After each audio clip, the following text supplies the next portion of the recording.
IIM UPSC tuitions only in Tirumala IAS institute Chaitanyapuri. Call చేసి ఇప్పుడే join అవ్వండి. రాజమండ్రిలో ఫార్మసీ విద్యార్థిని కథ విషాదాంతమైంది. ప్రాణాలతో బయటపడతదని కుటుంబ సభ్యులు కోటి ఆశలతో ఎదుర్చూడగా వారి ఆశలు నిరాశలయ్యాయి. బొల్లినేని కిమ్స్ ఆసుపత్రిలో 12 రోజులుగా ప్రాణాల కోసం పోరాడుతున్న అంజలి శుక్రవారం ఉదయం మృతి చెందినట్టుగా వైద్యులు చేసిన ప్రకటనతో కన్నీరు మున్నీరుగా విలపిస్తున్నారు.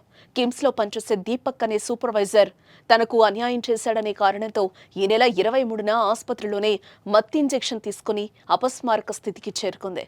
తాజాగా అంజలి మరణంతో రాజమండ్రిలోని బొల్లినేని కిమ్స్ ఆసుపత్రి వద్ద ఉద్రిక్తత పరిస్థితులు నెలకొన్నాయి.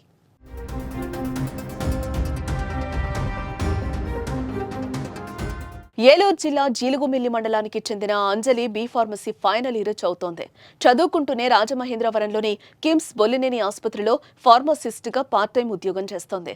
ఆసుపత్రిలో ఏజీఎంగా పనిచేసే దీపక్ అనే ఉద్యోగి ఆమెతో పరిచయం పెంచుకున్నాడు. ప్రేమ పేరుతో వెంటపడి పెళ్లి చేసుకుంటారని నమ్మించి దగ్గరయ్యాడు. కానీ పెళ్లికి మాత్రం నిరాకరించాడు. దీంతో అంజలి తీవ్ర మనస్తాపం చెంది కఠిన నిర్ణయం తీసుకుంది.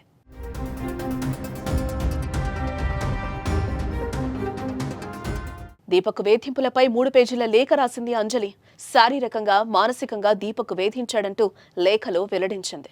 జీవితమంతా నాశనం చేసుకుని ఏడవడానికి కూడా తన ఓపిక లేదని, దీపక్ చేతిలో మోసపోయి ఇంటికి వెళ్లే ధైర్యం లేదని నోట్లో పేర్కొంది. జీవితంపై చాలా కలలు కన్నానని, కానీ వాటిని ఒక్క కసాయి చిదిమేశాడని ఆవేదనను వ్యక్తం చేసింది. ఒక ఫంక్షన్కు చీర కట్టుకుని వెళ్లడమే తాను చేసిన పాపమని, ఒక మోసగాడి కన్ను నాపై పడిందని రాసుకొచ్చింది. అమ్మా నాన్న క్షమించండి, తనకు వేరే దారి లేకే చనిపోతున్నా, తీరని శోకాన్ని మిగిల్చి వెళ్తున్నానని పేర్కొంది. అంజలికి న్యాయం చెయ్యాలంటూ ఆమె కుటుంబ సభ్యులు, తోటి విద్యార్థులు ఆందోళనకు దిగారు. అంజలి ఆత్మహత్య యత్నానికి కారణమైన వారిపై చట్ట ప్రకారం చర్యలు తీసుకుని కఠినంగా శిక్షించాలని డిమాండ్ చేశారు. ఇప్పటికే దీపక్ ను పోలీసులు అరెస్టు చేసి రిమాండ్ కు తరలించారు. ఇది ఏంటంటే ఒక సమాజంలో సిగ్గుపడాల్సింది. ఎందుకంటే మేము ఈ 11 రోజుల నుంచి అమ్మాయి పడిన డైలీ వెళ్ళి చూసేవాళ్ళం. ఆ అమ్మాయి ఆ బెడ్ మీద ఉన్న పరిస్థితులు అవ్వచ్చు, లేదంటే ఆ అమ్మాయి పడిన క్షోభ అవ్వచ్చు, మనం మాటల్లో వర్ణించలేం. ఆ జరిగిన 2 రోజులు కూడా యాజమాన్యం నుంచి అయితే సరైన స్పందన లేదనేది వాళ్ళ బంధువులు అవ్వచ్చు, మేము వెళ్ళిన తర్వాత కూడా మాకు అర్థమైంది. ఎప్పుడైతే కలెక్టర్ ఆధ్వర్యంలో ట్రీట్మెంట్ అనేది స్టార్ట్ చేశారో అప్పుడు ఆ పేరెంట్స్కి కొంచెం ఒక నమ్మకం వచ్చింది. అదైతే మేము చూసాం. కానీ ఆల్రెడీ ఏదైతే అమ్మాయి పాయిజన్ తీసుకుందో ఇంజెక్షను, ఆ డాక్టర్స్ ఆల్రెడీ చెప్పారు బ్రెయిన్ అనేది కంప్లీట్గా డెడ్ అయింది అని.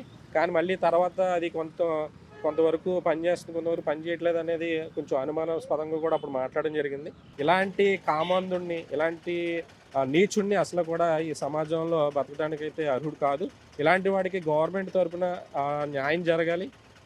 గవర్నమెంట్ నుంచి వాడికి కఠినంగా శిక్ష పడి, ఉరి శిక్ష లాంటిది వాడికి వేసి, అలాంటి ఎటువంటి అంటే మిగతా మహిళలకి ఎటువంటి హానికరం జరగకుండా ఇలాంటి వ్యక్తులకైతే బుద్ధి జరగాలని మేము కోరుకుంటున్నాం.